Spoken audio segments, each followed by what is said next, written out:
Cassie testified that the man in the room was a male named Jules. She said she ended up with a black eye after Diddy hit her in between the sessions. So she had a session, Diddy went into the shower, and she thought that was the perfect time to escape, and that's why you see her running without her shoes on. Approval. He said the men were paid anywhere from $1,000 to $6,000, and Diddy would hand her the cash, which she would then give to them. At one point, they were showing her photos of some of the men, which she identified as the Punisher, Dave, Jules, and Daniel. Now, I do apologize for this part, but she said that when she was with these other men, Diddy would instruct them to finish on her, and then in a separate room, have her rub that stuff on Diddy's nipples. To get Diddy's freak, S, to appear in court, the FBI had to set up burner accounts and seemed like they were attempting to have sex with them. Now, they are finally sharing the details of how they did it. Also, most of them had squandered the latter years of their lives engaging in illicit activities, so they took advantage of that to persuade them to testify against Diddy in return for their criminal. The record was cleared.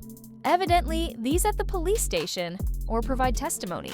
Although there has only been one esport called to testify thus far, there will likely be a few more in the upcoming weeks, and rumors have it that their testimonies will be worse than the only one we heard recently. Daniel Phillips, the Agio, disclosed that Diddy made, he puked in Cassie's mouth and she choked. Daniel says that after his boss sent him to perform at a bachelorette party at the Gramercy Park Hotel in Manhattan, he was shown to a suite where Cassie opened the door wearing lingerie. This is how he first met Cassie and Diddy. In addition to seeing Diddy veiled in the corner of the room getting ready to watch him and Cassie freak out, he claimed to have received the memo on the type of time they were on right away. Cassie was in the lodging establishment, wearing sunglasses and red wig stockings. She handed me several hundred red couches, and a lubricant called Astral Glide was present. A man wearing a white robe, a baseball cap, and a bandana covering his face. Beneath his eyes was standing on the right side of the room. I recognized Sean Combs by his voice. Additionally, he disclosed that Diddy's preoccupation with baby oil is more severe than we may realize. Diddy required them to be constantly covered in oil, and if, when they began to dry up, he would instruct them to stop and apply more baby oil. Keep in mind that it lasted for hours, or even days.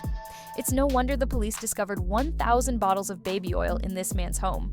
He needed a lot of it and couldn't risk running out. Can you imagine how many bottles this man went through in the off session, each time they applied baby oil? "We didn't have enough baby oil on," Sean Combs stated. "You guys slow down," he continued, separate from one another. He once attempted to have us act out a scene where we had just met at an airport, but we were not good, so we skipped it. As if that wasn't awful enough, he also claimed that Diddy had a thing for golden showers, but didn't want it done to him. He was quite particular about how he wanted it done, and if Philip didn't do it correctly, he would force him to give her another golden shower until he did. Well, no. He's sleeping with Cassie the entire time. After urinating all over her face and mouth, Diddy would be taping and playing with his genitalia while seated in the corner. "The person who asked me to urinate on her was Cassie," he said. "They had just left the room when she asked if I had ever done that before, and I replied that I hadn't.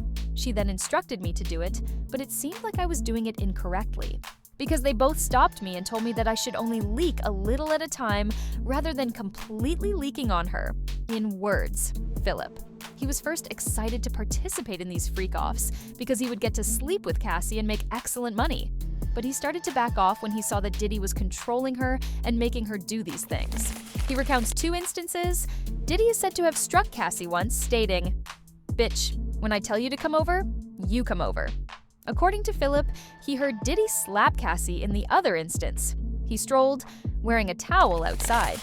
She rushed over to me. I responded with, "Why are you staying with this?" She claimed it was all right, but keep in mind that is only one person's testimony and that additional FBI employees have been offered the opportunity to speak but have not yet done so. Therefore, you can definitely picture how chaotic things are going to get. In fact, on the second day of the trial, things began to get even more explicit when Cassie, who is currently 8 months pregnant, entered the stand to give us her eagerly anticipated testimony. Since she is the primary witness, in this case, many people have been eager to hear from her. She had us in awe when she verified everything Philip had said and even shared additional information, such as how Diddy used to force her to apply the male escort's semen all over his nipples and chest. In the adjacent room, Sean would want to put it on his body, generally on his nipples. She added, "I was an item that males were heavily objectifying. He occasionally used FaceTime to watch. What would make an adult man who claims to be straight wants to get another man's secretions on his child's nipples?" Diddy introduced Cassie to freak-offs when she was barely 22 years old, according to Cassie. She claimed to be really perplexed and to be feeling queasy, but she consented because she wanted to please him. Even small things like her making the incorrect face in front of him could make him want to touch her. You can only picture his reaction if she refused to accept a freak-off. Before I knew it, I was being struck in the face.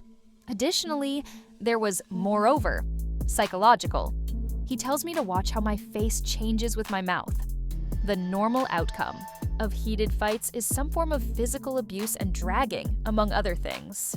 When she was on her period, he had a kink for her doing coughs, and he even insisted that she call him by her grandfather's nickname.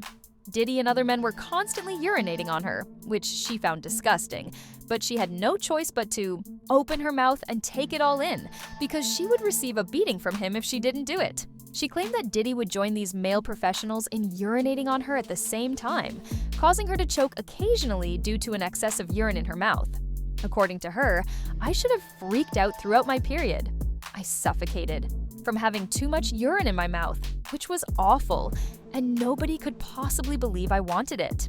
I clearly didn't want to be on the ground with two men peeing on me, Ventura. According to Cassie, she came across items on Craigslist, and eventually she started acting as though that-offs, not the music, were her job.